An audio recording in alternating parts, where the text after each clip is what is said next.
விஜயலட்சுமி அவர்கள் தொடர்ந்த அந்த புகார், அவருடைய வழக்குல தீர்ப்பு என்பது சென்னை உயர்நீதிமன்றத்தால கொடுக்கப்பட்டிருக்கிறது.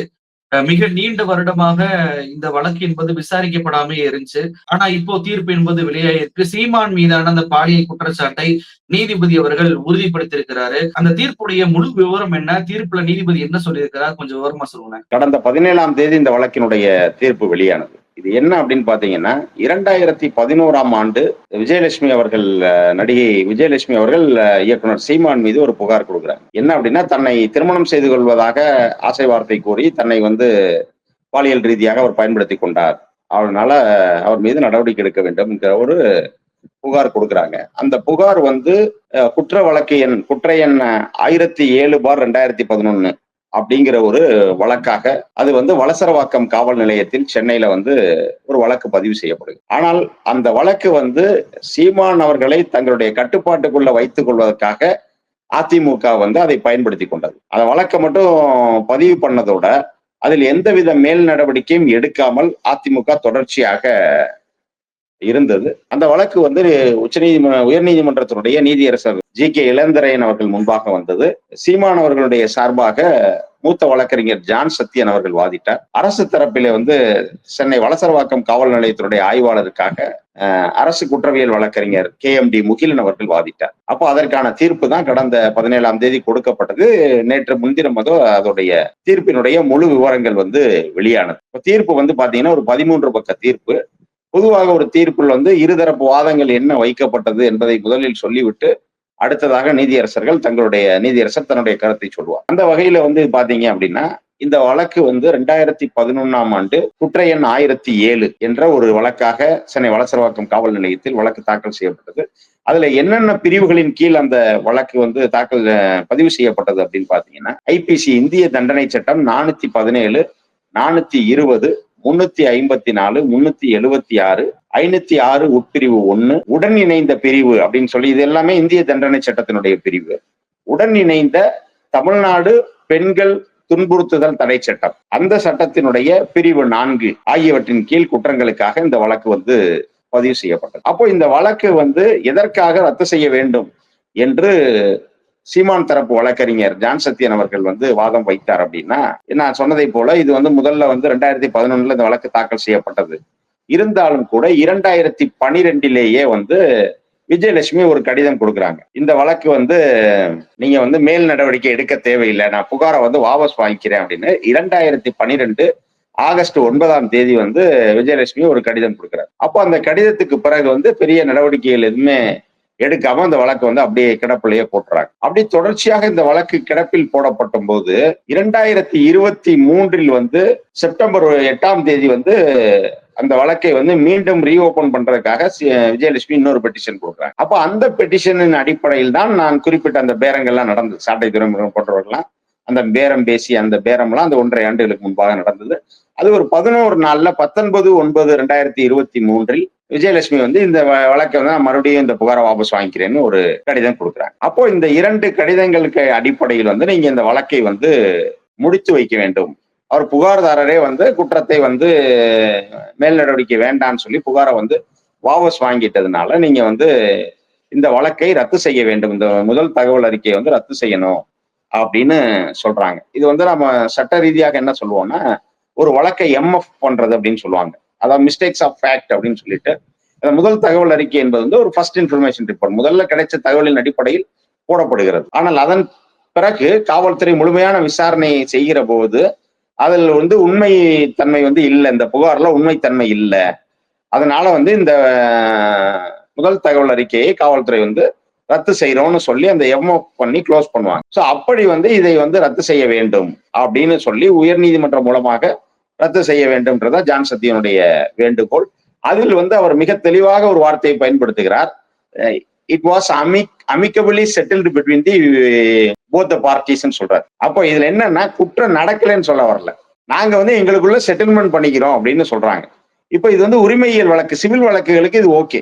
இப்போ உங்களுக்கும் எனக்கும் ஒரு பண விஷயத்துல ஒரு இது இருக்கு, ஒரு பிரச்சனை இருக்கு, நீங்க 10,000 வாங்கிருக்கீங்க, இன்னும் தரல, ஆனா நீங்க சொல்றீங்க நான் 5,000 தான் வாங்கியிருக்கேன்னு சொல்றீங்க. அப்ப நம்ம 2 பேருக்குள்ள பேச்சுவார்த்தையில நம்ம 5000மோ 7000மோ 8000மோ வந்து ஒரு பணத்தை முடிவு பண்ணி நம்ம இந்த வழக்கை முடித்துக் கொள்ளலாம். நாங்க எங்களுக்குள்ள இருக்க பிரச்சனையை நாங்கள் வெளியில தீர்த்துக்கிட்டோம், நீங்க வந்து மேல் நடவடிக்கை தேவையில்லைன்னு சொல்லி நீங்க வழக்கை வந்து வாபஸ் வாங்கலாம். இப்ப ஏன் இடத்த வந்து உங்க இடம்னு சொல்றீங்க, இல்ல அது வந்து ஏன் இடம் தான் நான் சொல்றேன், நமக்குள்ள வெளியில செட்டில் பண்ணி முடிச்சு. ஆனால் இங்கே வந்து ஒரு பாலியல் குற்றம் நடந்திருக்கிறது. ஒருவர் வந்து திருமணம் செய்து கொள்ளப் போகிறேன், உன்னை திருமணம் செய்து கொள்கிறேன் என்ற தவறாக ஒரு உறுதி அளித்து ஒரு பெண்ணுடைய வாழ்க்கையை சூறையாடி இருக்கிறார்.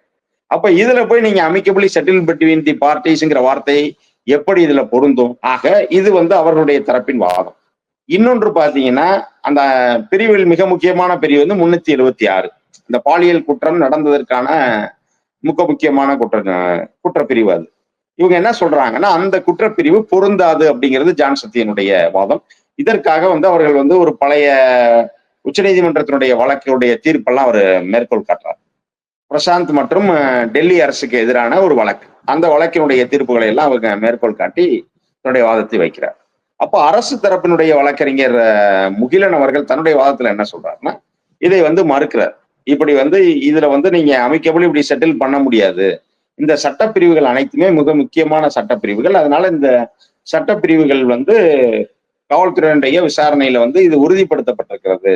அதை உறுதிப்படுத்திட்டு தான் அந்த சட்டப்பிரிவு வந்து அவங்க வந்து அந்த பிரிவின் கீழ் குற்றங்களுக்காக வழக்கு பதிவு செய்திருக்கிறார்கள். அதனால இதை உங்களுக்குள்ள இருக்க வெளியில இருக்க செட்டில்மெண்ட்டுக்காக இந்த வழக்கை வந்து ரத்து செய்ய முடியாது அப்படின்றத அவர் தனது வாதத்தை வைக்கிறார். அப்போ இந்த 2 வாதங்களை பார்த்துவிட்டு நீதியரசர் தன்னுடைய தீர்ப்புரையை வந்து கொடுக்கிறாரு. இது வந்து பாத்தீங்கன்னா ஒரு 10 எண்கள் 6க்கு மேல நீதிமன்றம் தன்னுடைய கருத்தை சொல்ல தொடங்குகிறது. இதற்கு முன்பாக இருக்கிற பகுதிகள் வந்து இருதரப்பு வாதங்களை அவர்கள் அப்படியே என்ன பாதித்தார்கள் என்பதை கொடுக்கிறார். அப்ப அந்த 6வது பத்தியில இருந்துதான் உயர்நீதிமன்றம் தன்னுடைய தீர்ப்பு என்ன என்பதை சொல்ல தொடங்குகிறது. அதுல வந்து மிக தெளிவாக இப்ப உயர்நீதிமன்றம் சொல்லுகிற 2 விஷயம் என்ன அப்படின்னா, இப்ப நான் முதல்ல குறிப்பிட்டேன்ல, அதிமுக அந்த வழக்கை வந்து பயன்பட வைத்துக் கொண்டு சீமானை தன்னுடைய பிடியிலே வைத்திருந்தது அப்படின்னு. அதை வந்து 10 எண் 7ல மிக தெளிவாக சொல்லுகிறார்கள். என்ன அப்படின்னா, there was no action taken on her complaint due to political pressure. Due to political pressure, so there was no action taken on her complaint அப்படிங்கிற வார்த்தை இருக்கு. அப்போ அரசியல் அழுத்தத்தின் பேரில் எந்த நடவடிக்கையும் விஜயலட்சுமியினுடைய புகாரின் மீது எடுக்கப்படவில்லை என்பதை நீதியரசர் வந்து இதுல தெரியப்படுத்துறார். அதே மாதிரி அந்த 7வது பத்தியிலேயே இன்னொரு மிக முக்கியமான பாயிண்ட் என்ன அப்படின்னா, அந்த 376 என்பது மிக முக்கியமான பிரிவு.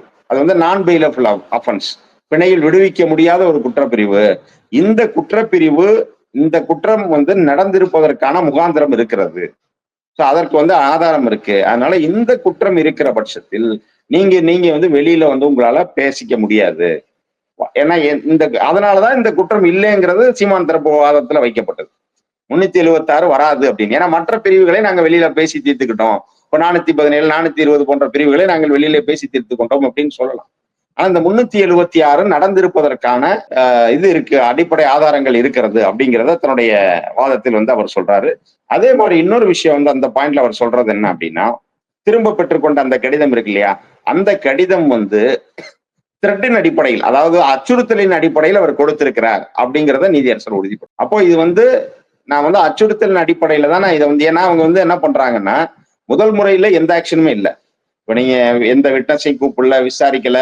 அதாவது பிரிவு 164 கீழ் வந்து குற்றம் எப்படி நடந்ததுங்கிறத பத்தி வாக்குமூலம் பெறுவார் அந்த புகார்தாரர்கிட்ட. அப்படிப்பட்ட வாக்குமூலங்கள் எதுவும் பெறப்படல அதிமுக ஆட்சியில் கொடுத்த புகாருக்கு.